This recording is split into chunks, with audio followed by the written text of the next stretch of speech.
भोपाल से बड़ी खबर है। चौथे चरण के लिए मतदान दल की तैयारी जो है और तेज होती हुई नजर आ रही है।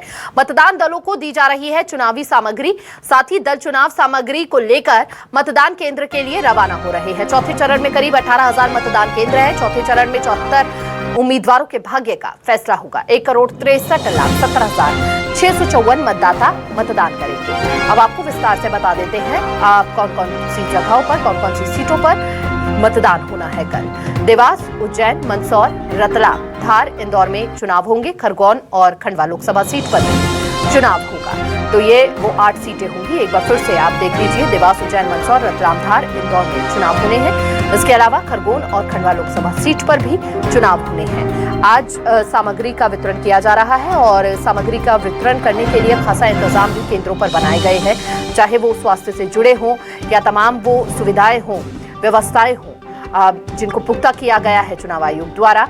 खरगोन और खंडवा लोकसभा सीट पर भी चुनाव होना है और एमपी में चौथे चरण की 8 सीटों पर ये मतदान होगा कल, लेकिन उससे पहले सामग्री वितरण की जाएगी। चौथे चरण का के लिए चुनाव आयोग पूरी तरह से तैयार नजर आ रहा है। लोकसभा चुनाव के चौथे चरण में मध्य प्रदेश में मालवा निमाड़ की 8 सीटों पर 13 को वोट डाले जाएंगे। अब आपको बता देते हैं मंदसौर में कौन आमने सामने है। सुधीर गुप्ता और दिलीप सिंह गुर्जर, अनीता चौहान बीजेपी से और कांतिलाल भूरिया यहां पर रतलाम में आमने सामने हैं।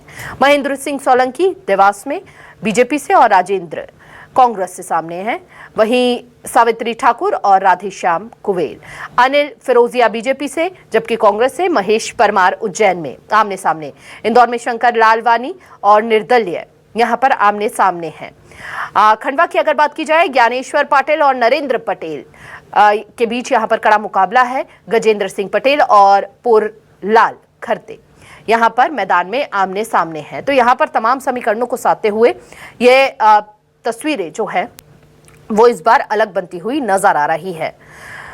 तो बीजेपी सभी 8 सीटों पर मजबूत दिखाई देती है, लेकिन इनमें से 3 सीटों पर हवा का रुख बदला हुआ सा नजर आता है।